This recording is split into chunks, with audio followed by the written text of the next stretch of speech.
I'm Heather Poduska, star maker to entrepreneurs who want to become powerful, profitable speakers. Welcome to Thrive, the show where I bring you tips, resources, and people to help you create a more abundant life and business. You're in for high-value content coming to you from industry leaders who are growing their business, making an impact, and rocking their brands. Today, I have a very special friend with me, Tami Patzer. Tami Patzer is an executive producer, publisher, and the owner of Blue Ocean Authority, where she helps women entrepreneurs and professionals get their message out on a major scale by helping them become best-selling authors, making them hosts of their own radio shows, and by showing them how to get booked and leverage big media appearances on outlets such as ABC, CBS, NBC, Fox, and the CW. Tami currently has over 64 authors who've written through her system to become bestsellers. And Tami herself is a multi-time bestseller with her most recent book series, Women Innovators. And she's currently doing a national TV appearance tour, traveling from Florida to California, educating audiences about social media. And recently, Tami won the Author Marketing Award from the Harvard Business Expert Forum. What a powerhouse. I could not be more excited to have Tami Patzer in the house. Oh, thank you so much, Heather. Thanks for being here. And you know everything about media and social media and publishing. So how did you get to be such an expert on creating visibility for people? Wow. Practice, practice, practice. Yeah. No, really, it all started when I was a little girl. And I used to interview my mother, who was a writer, in a pretend radio show. And I would dream that someday I would be able to help promote my mom, who, we were sure was going to become an international best-selling author, on this show. And I would think about being on TV, and I wanted to be an actress. And it didn't quite happen that way, but I did become a journalist, and I went on to get my master's degree in mass communications, and I actually taught mass communications at Florida State, not Florida State, but University of South Florida in Tampa for many years. I also created the social media certification program at Florida Gulf Coast University, and all of this media, as it grew and exploded, there came a time when it was, I better learn how to use this newfangled thing called the internet. And I learned how to use Facebook, Twitter, LinkedIn, and it became really obvious to me that people needed to leverage social media and the internet, and I had this passion about books and publishing because not only was my mother an author, but I've dabbled in it. I write poetry, and I was always writing something, and I used to create little booklets with the copy machine and staples, and that was my self-publishing, and it used to be really difficult to get published. You had to have an agent, and to be a true author, you had to have like a New York publishing company. But then something called Amazon happened. And when Amazon created the Kindle publishing system, everything changed. And I put what I knew how to be a newspaper editor. I knew how to be a TV show producer. That was one of the other hats I had done. And I knew how to produce content. So all of that tied together was like, gee, Tami, you should help authors publish their books. And then I found out that, gee, I can help people not only just publish their books, I can help them become best-selling authors. And then it was like people started to say, well, Tami, what's next? And so that is a long or a short story about how I kind of put the puzzle together to create what I do now.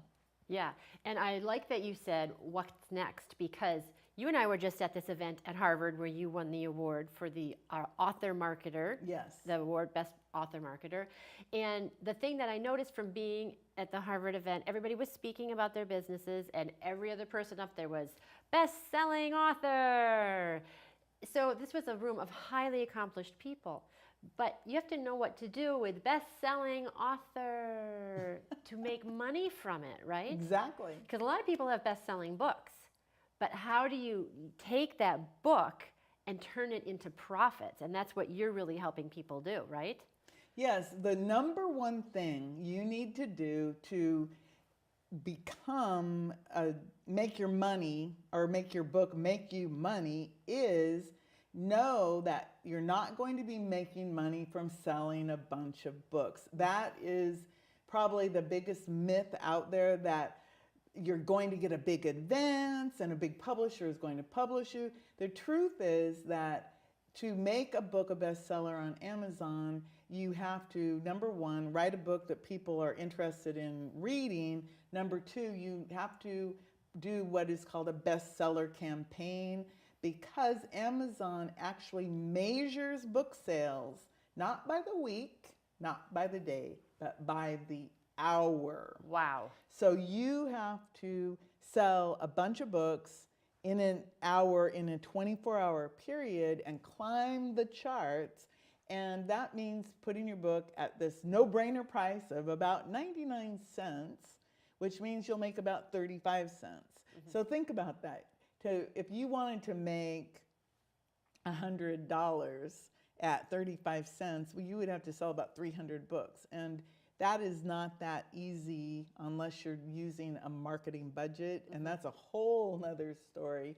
But because you can become a bestseller in different categories, you have to do a lot of research and really understand the topic of your book, what the categories are that people would be looking for your book so that they'll actually find it and buy it. That's how Amazon bestseller status works.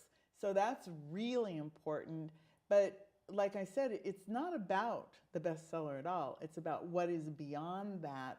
So if your book is your tool, right, you have to go, well, how am I going to make money with this tool? And the way that I see that is, let's say, for example, you help people become speakers.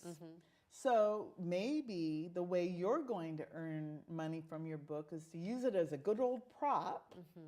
And maybe you may be a paid speaker, or maybe you have a product that you're going to sell from speaking, and your book lends you credibility because people see authors as the expert. And it is really true. If you can write a book on a topic, you know about that topic. But in the world, in the United States especially, people hold authors and books in high esteem. People do not throw books away. If anything, if they don't want it anymore, they'll donate it or they'll give it to someone. So again, it's a tool. You're not going to make a bunch of money selling books. But I have a book, for example, I wrote in 2011. It's called Ask Tami, 365 Social Media Tips, Tricks, and Tools. So that book, I bet I've only sold 100 copies, if that. But I've made more than $500,000 with it. What? Yeah, what? And how I did that was I used it as a prop, and I went into my local community, so anybody can do this with a book. I took my book, and there it was, on the table as a prop. And I went out and I spoke to the Community Foundation for nonprofits, for example. I spoke to Rotary clubs. I spoke at Toastmasters. I just spoke at Chambers of Commerce. Everywhere I went, I used my book as a prop. One day, in the audience was the director of adult education at Florida Gulf Coast University. He came up to me after this presentation where I think I was talking about the top 10 things you need to know about social media today. Mm-hmm. And he said, Tami, would you consider teaching a class about social media for Florida Gulf Coast University? And I'm like, sure. And that turned into me actually creating the very first social media certification program offered at Florida Gulf Coast University and probably in the state of Florida. And that turned into students coming into the class. They were so pleased with the first class because they had like 50 people sign up. These people that were coming out of the woodwork. They were CEOs of all these companies because it was like they needed to know about social media. So they weren't really interested in that certification, but they were really interested in learning about what that meant. And so I started to get clients. And some of those clients are still my clients today. Wow. And just recently, I got a brand new client from that course because they saw I taught it, and they said to themselves, well, if she can teach a university level class on social media, she could probably come and do a custom course for my company. And that's exactly what happened. I'm doing a custom training course. So that book is making me more money than I could ever make just selling the book at, 35 cents to a couple dollars per book. Yeah. Because that's the power of the book as a tool in business. Right. I think there's the same misconception about speaking. I mean, you can get paid a lot of money to speak, but it's a one and done. Right. You speak, it's $25,000 for your appearance, you go home. But that's not where people leverage the opportunity. Right. It's like you said with the book, it's like getting people into your funnel and having them get to know you and buy your products and all of those things that you just talked about. So I think it's a really similar thing. But talk to us a little bit more about knowing what kinds of books to write. I've interviewed other you're not a book coach in that sense, like writing coach, but I've interviewed other writing coaches and asked them this question: how do you know what book to write?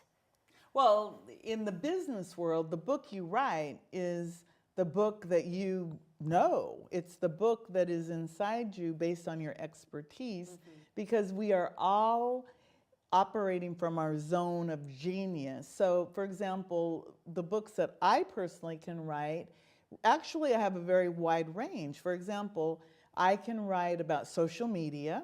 I can write about YouTube or video marketing.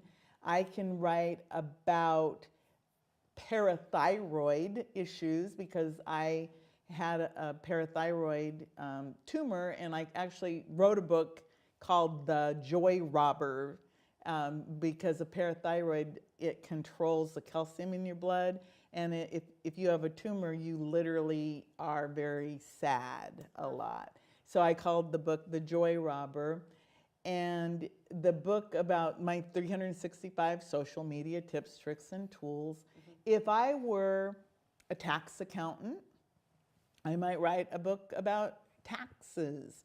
If I am an attorney, I might write a book about what you need to know. For example, when we were at the Harvard Faculty Club recently, there were authors there, and one struck me so much because the book you wrote was about child protective services. Oh, yes. And I was going, whoa, I had never, ever thought about that as a topic for a book, about how people can lose their children and they don't know how to fight back. And I really didn't know that issue was such an issue that you really needed a child protective services attorney to handle. So that was a shocking issue, but I also learned about functional medicine.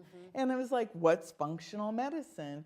And there are all of these doctors who are leading the charge for people to take their health care into their own hands.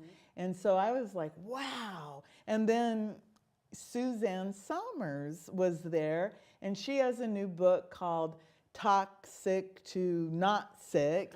And I was fascinated that she had written 25 books, and about half of them have been New York Times bestsellers. Yeah. And Suzanne Somers, for example, is a really good example of someone that I would say, in my personal mind, I underestimated who she was until I saw her speak. And Suzanne Somers, as many people know, has been an advocate for bioidentical hormones, for example.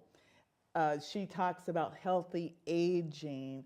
She also said that her very first book was a book of poetry. I know. I was so excited to hear that was artistic, and I loved that.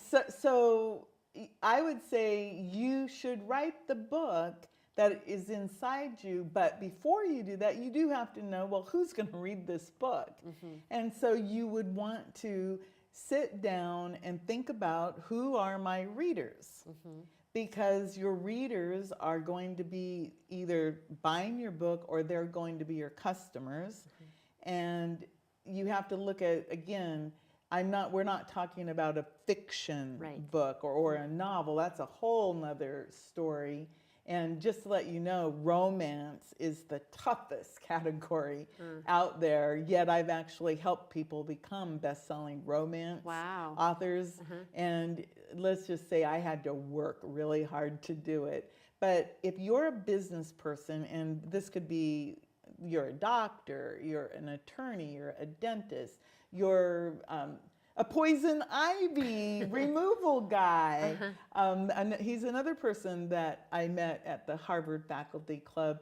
I was just amazed at the different types of professions and the different types of books that people can write. So it would just be, look at who you are. And my favorite tip is to set the timer. Just set the timer on your iPhone or on your phone or an ordinary kitchen timer for 15 minutes, and take a pen or a pencil and a piece of paper and set that timer and say, well, who am I? And start writing. What do I like? What do I know about? For example, I actually did that, and it was like, okay, I know about, for example, when I was 15 years old, I wanted to raise money to go to Disneyland. I lived in Oregon, and I had a gold mine in our yard. And thanks to my mother, I discovered this gold mine. It was called worms, night crawlers. So we would water the lawn, and then at night, we'd go out with a flashlight, and these big old fat night crawlers would be lying right on top of the grass. All you had to do is pick them. Hence the term picking worms. And I would go pick worms, and I sold them for 3 dozen for $1. And how I did that is I painted a sign, a big old piece of plywood, and it said, Mr. Wiggles. Oh my God, that's then awesome. Night crawlers, and then 3 dozen, $1. And we packaged them in coffee cups. And my mom bought this recycled newspaper stuff. And we would wet it down, and I'd count 1, 2, 3 dozen. And normally I'd add a couple extra ones, and I'd always make sure that they were alive and very wiggly. And 5 a.m., ding dong. Because the fishermen want to go fishing. Knock, knock, knock, knock, knock. And the fishermen, so I'd be, get up, and I'd go out there with my flashlight. How many do you want? And they normally get 3 dozen, 6 dozen, 12. I mean, we really had quite a little enterprise going on. But that's an example of, I could probably write a book about different entrepreneurial endeavors for kids. Yeah, I gotta say, Tami, every time I talk to you, you have a different book idea, like a new one. We were parking the other day, and you have a book idea about parking, and I was like, oh my God, the ideas, they just flow out of you. It's amazing. Well, what I think it's so fun because you actually, everybody, I'll just tell you about Heather Poduska. She has this gift about titles and about words, and you can say, I'll say to her, well, what do you think about this? And she'll actually just go, oh, well, do this. And it's like you have this gift for coming up with really great titles of books and programs, and it's just phenomenal. So I'll just put a little shout out for Heather. You're so kind. You're so kind. That's so nice.